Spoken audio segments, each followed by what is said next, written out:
Good morning, River Rocks Church. Hope everyone's having a great morning so far. My name's Trent. I'll be in the scripture with you this morning. We're going to be in Mark chapter 6, verses 51 through 52. Beforehand, we're going to give some context. We understand that Jesus just finished with the disciples feeding the 5,000 men with 5 loaves and 2 fish. He was able to break them apart and feed a multitude of people. We can understand that it was 5,000 men that the scripture says, so more likely closer to 10,000 people that Jesus fed with just those 5 loaves and 2 fish, which is an amazing miracle. But we see in the scripture we're going to read today something interesting about the disciples in this moment. We see also that after this, the disciples went on their boat. They left onto the Sea of Galilee, and when they were on the sea, a great storm came. And when this great storm came, they were hitting the waves. They were going through the trial of the storm, and they were struggling. They were worried. They had no idea what was going to happen because this storm was terrible. It had just an abundance of anxiety and stress and worry for those disciples. And we see that Jesus comes. Jesus comes to them where they are outside of the storm. And that's where we're going to pick up today. So verse 51 is where we start.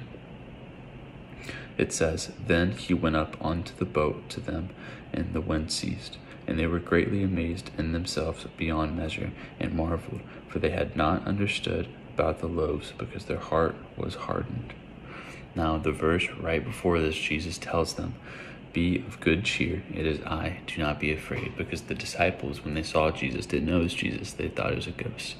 So Jesus tells them, "Be calm, be of good cheer, it is me, it is your comforter, it is your protector."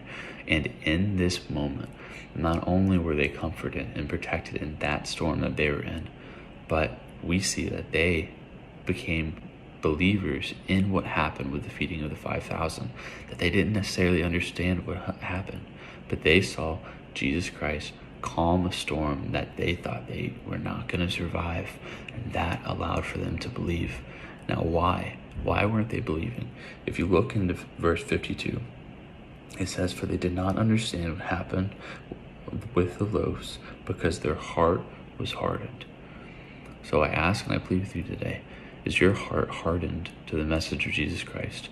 Have you been involved in Scripture? Have you been involved in the church before and not necessarily knowing who Jesus Christ is on a personal level, but rather knowing of him?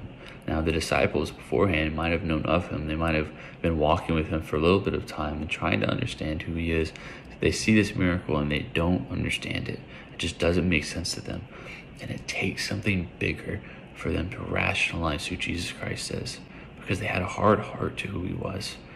Because in their minds, they were having others fed before themselves. Remember, in the feeding of the 5,000, they didn't get their food in their basket until the very end, after a long trip of going and witnessing to a multitude of people across the area. And they had a hardened heart to Jesus Christ. So I plead with you today, if that is you, if you have a hard heart to Jesus Christ, it has to be softened. If you're trying to walk the walk of Christianity and you have a hard heart and you're wagging your fist at him every single moment, you're not going to have the ability to build that relationship, because there's something in here that's telling you not to. There's something in your heart that's blocking the relationship from going further. And so I plead with you this morning, if that is you, soften your heart to the message of Christ, to the gospel. Allow for him to do a work in you. Pray that he does a change in your heart that leads to a change of your life.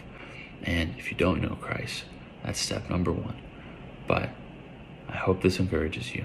And if you do know Christ, you have a responsibility to go and soften the hearts of others. So I plead with you, whether you have a soft heart or you don't, go and make soft hearts. Soften the hearts, lay the seeds, allow for Jesus to water them. Love you guys. Hope you have a great rest of your day.